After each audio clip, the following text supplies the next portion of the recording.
menuju ke wilayah geng. Untuk ke sana, tidak bisa menggunakan mobil pribadi. Kita harus menaiki bus warna kuning karena setiap kendaraan pribadi yang lewat langsung ditembak. Hari ini kita ada di salah satu kota paling berbahaya di dunia, ibu kota Haiti, Port-au-Prince.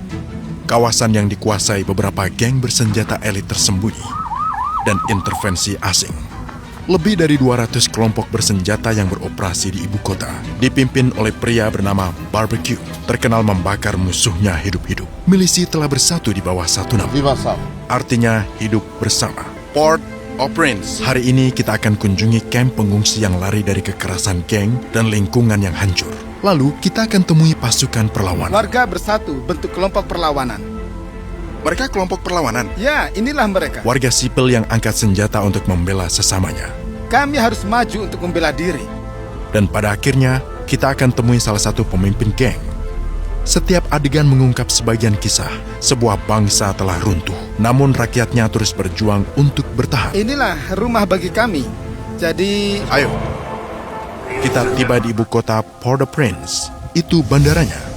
Ayo temui pasukan perlawanan. Warga sipil yang angkat senjata untuk lindungi lingkungan mereka. Kita masuk kawasan pertahanan, warga di sini menolak pergi loh. Meskipun para geng berusaha paksa keluar. Semua komunitas di sini dikendalikan oleh geng. Terbelah seperti perbatasan antar negara. Dan saat mereka menyerang, mereka membunuh banyak orang, memerkosa, siksa anak kecil. Tapi mereka warga sipil, berasal dari sini sendiri. Mereka membentuk pasukan perlawanan. Jadi mereka berjuang demi rumah mereka. Benar. Kita sedang bersama kelompok perlawanan dan aku lagi mengenakan seragam. Kalau masuk wilayah geng begini, mereka akan bunuh aku. Karena ini seragam perlawanan. Mereka disebut The Vigilante.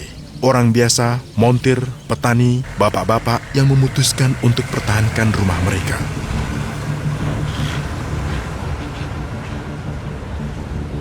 Resisten! Aku seorang resisten! Haiti! Jadi setiap hari kau patroli untuk pantau kawasan ya? Ya, setiap hari, setiap malam. Setiap hari, setiap malam. Jadi para geng datang ke sini atau tidak? Nah, tidak. Tak bisa? Tidak pernah. Tidak pernah. Katanya ini wilayahnya dan tak ada yang bisa serang.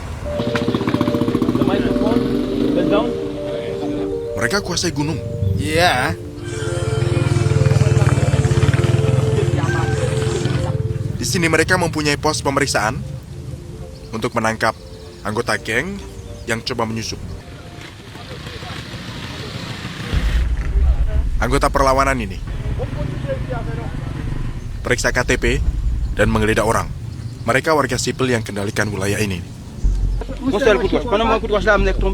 Mereka cegat pria yang wajahnya berlumuran darah. Katanya dia dipukuli oleh para geng saat lewat di kawasan mereka. Di sini, para geng mengendalikan bahan bakar, listrik, air, pelabuhan, dan bahkan beberapa bandara di wilayah mereka. Tapi bagaimana awalnya Haiti jadi seperti ini? Ayo kembali ke masa lalu. Sebelum merdeka, Haiti dikenal sebagai Saint Dominique, koloni Prancis terkaya pada masanya. Kekayaannya adalah gula dan kopi, dibangun di atas perbudakan ratusan ribu orang Afrika. Pada tahun 1804, setelah revolusi berdarah, menjadi negara kulit hitam pertama yang merdeka dalam sejarah modern. Namun, Prancis tidak memaafkan mereka. Tahun 1825, Prancis kirim armada dan paksa utang kemerdekaan, membuat Haiti bayar kompensasi kerugian pemilik budak Prancis. Utang ini mencekik perekonomian Haiti selama lebih dari 120 tahun, lumpuhkan negara yang lahir dari api merdeka. Kemudian, tahun 1915, Amerika Serikat menginvasi dengan dalih pulihkan stabilitas, mengambil alih bank, menyita emas, dan meninggalkan sistem yang korup. Pada tahun 2010, gempa bumi dahsyat menghancurkan ibu kota, menewaskan lebih dari 200.000 orang dan picu kekacauan. Dari reruntuhan geng lahir mengisi kekosongan negara. Pada tahun 2021, presiden dibunuh, pemerintah runtuh, polisi kehilangan kendali, dan rakyat dibiarkan sendiri.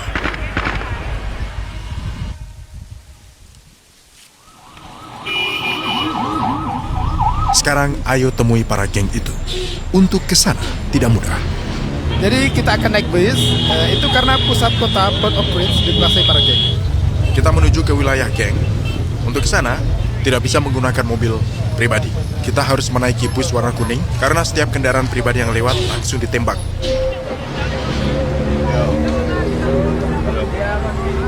Lihat orang-orang berdesakan saling tumpang tindih ini.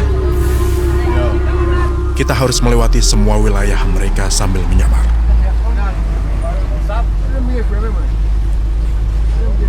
Apa mereka geng? Polisi? Bukan.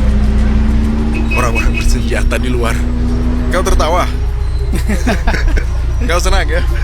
Kini mereka bersatu di bawah satu nama. Sebelumnya bernama G9. Sekarang namanya Viva Sam. dipimpin oleh seorang pria bernama Jimmy, julukannya Barbecue. Dia mantan polisi yang mengangkat senjata melawan sistem.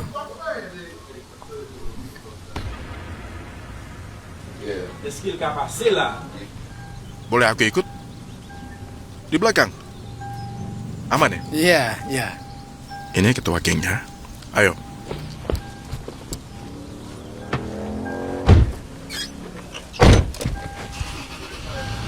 Mobilnya dicat ulang tuh. Dia salah satu pemimpin geng. Dan rumah-rumah ini kosong. Ya, Apa mereka kuasai 80% kota? katanya 95%. Apa dia pemimpinnya di bawah Barbecue? Barbecue punya wilayahnya sendiri. Mereka bagian dari koalisi Vivan Sam. Memang mereka ada beberapa pemimpin. Semuanya ada di bawah Viva Sam.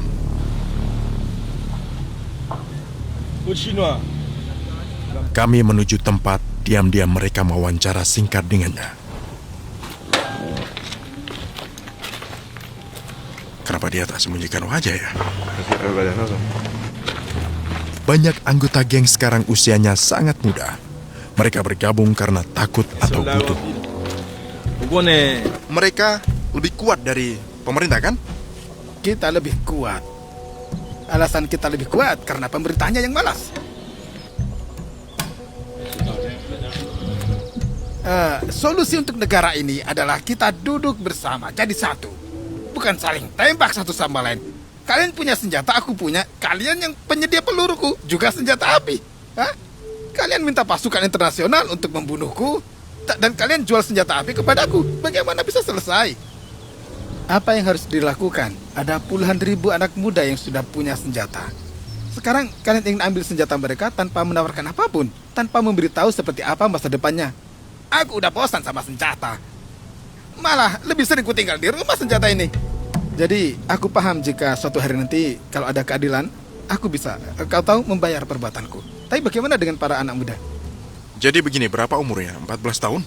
Kalau tidak salah ya mungkin 14, 15. Bisa tanyakan soal polisi korup nggak apa yang mereka jual?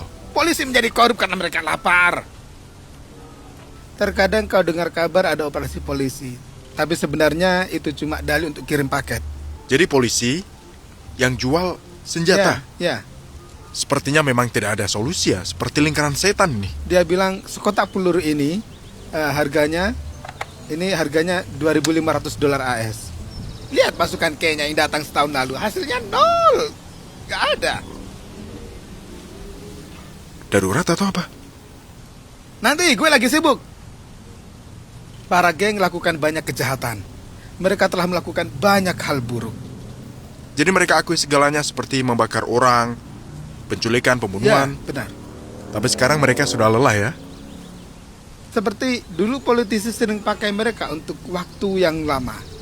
Saling serang untuk kepentingan mereka. Dia tonton videoku Sekot di El Salvador, apa pendapatnya? Ya, maksudku yang kau lihat di El Salvador itu karena pemerintahnya berfungsi. Jadi pemerintah yang mereka lakukan, dia bilang bagus bisa kalahkan geng dan penjarakan mereka gitu. Ya, dia bilang setidaknya pemerintah kekuatannya harus lebih unggul sehingga bisa untuk menangkap mereka. Dia bilang tindakan Presiden Nayib Bukele itu baik. Ya. Tapi dia anggota geng loh.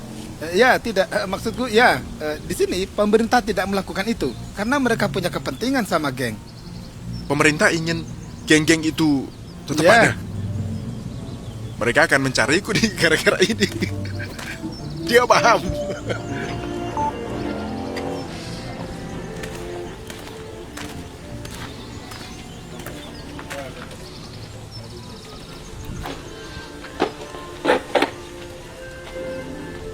Lihat dia lagi main.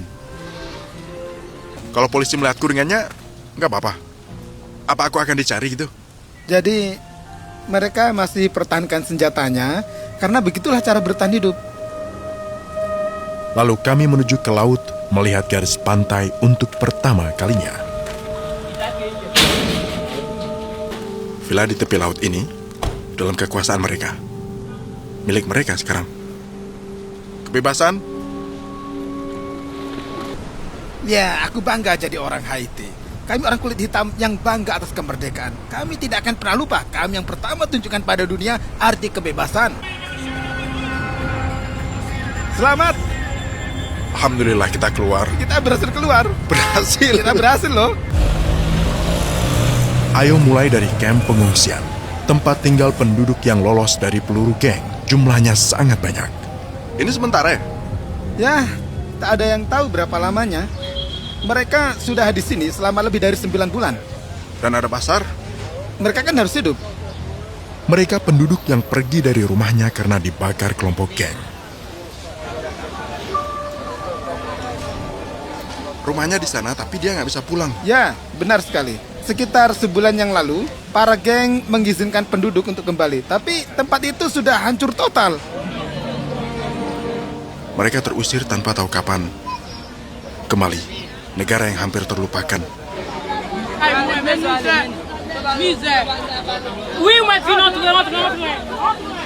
Ada 6 orang yang tinggal di sini.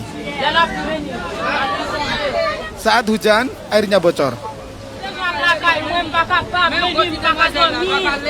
Para pengungsi hidup seperti ini seperti di negara yang lain. Siapa tanggung jawab? Katanya pemerintah. Sekitar 1,5 juta orang mengungsi. 1,5 juta? Ya, 1,5 juta di seluruh negeri.